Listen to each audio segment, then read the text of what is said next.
দুজনেই তোমরা এখন আমার শক্তিতে ধরাশায়ী। তাই যদি প্রাণ বাঁচাতে চাও তাহলে ওই স্বর্ণধূম্র আমার হাতে তুলে দাও, না হলে কিন্তু আমি দুজনকেই মেরে ফেলবো। ভাই ফরুত, খবরদার মুখ খুলবে না। মরতে হলে মরবো, কিন্তু নিজের রাজ্যের সাথে বেইমানি করব না। হ্যাঁ ভাই মারুত, রাজ্যের জন্য, দেশের জন্য প্রাণ বলি দিতে হলে সেও সম্মানে, কিন্তু কোনো রকম বিশ্বাসঘাতকতা নয়। ও, তোমরা তাহলে দুজন ভাই? ঠিকই ভেবেছি। কিন্তু জটিলার সামনে এসব জ্ঞান দিয়ে কোনো লাভ হবে না। ভালোই ভালোই বলছি, হ্যাঁ, দুজনকে। যদি প্রাণ বাঁচাতে চাও স্বর্ণধূম্র আমার হাতে তুলে দাও, তা না হলে দুটোকেই নিশ্চিহ্ন করে দেব। মারতে হয় মেরে ফেলো, তবু স্বর্ণধূম্র তুমি কিছুতেই পাবে না, কিছুতেই না।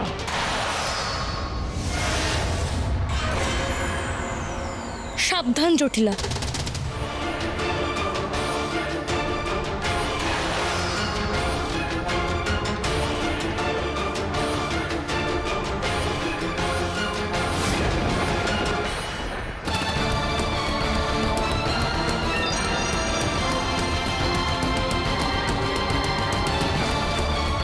সাবধান জটিলা, আর একবারও যদি তুমি ওদের আঘাত করো, এই তীর দিয়ে তোমাকে অনন্ত ঘুমের দেশে পাঠিয়ে দেব।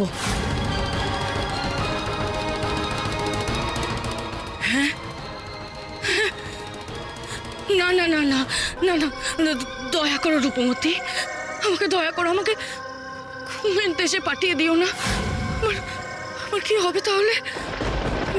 আমি ভয় পাচ্ছি, আমি খুব ভয় পাচ্ছি, আমি খুব ভয় পাচ্ছি।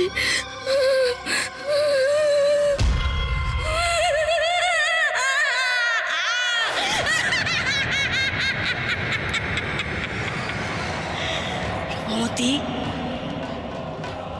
ভয় পাইয়ে দিলে তো, আর আমিও ভয় পেয়ে গেলাম। কি হবে? জটিলা যদি চায় না, স্বর্গ মর্ত পাতাল সব আমি আমার পায়ের তলায় এনে ফেলতে পারি। বুঝেছো?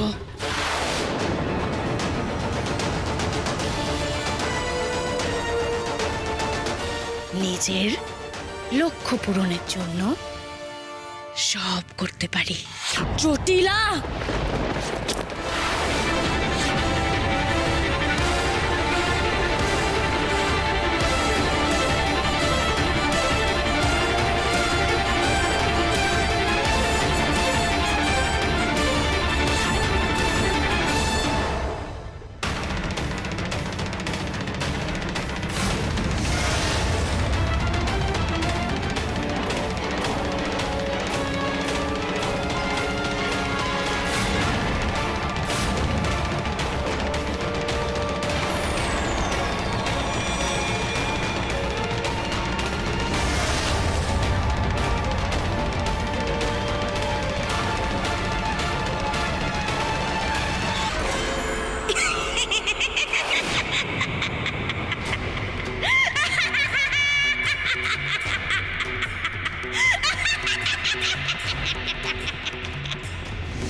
রাজকুমারী,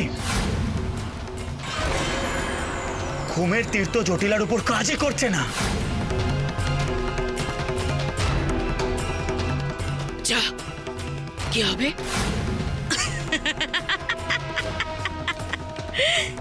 দেবদত্ত, এক কাজ করা যাক, এবার না হয় তোমাদের সাথে যুদ্ধ করি।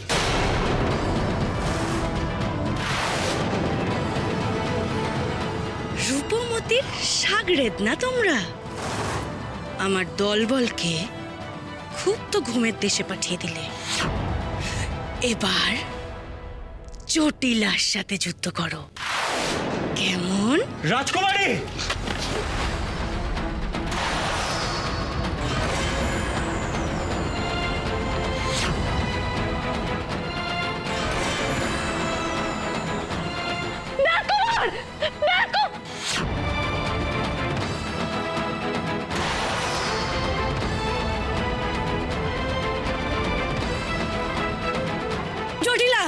জটিলা করো না এসব, করো না বলছি।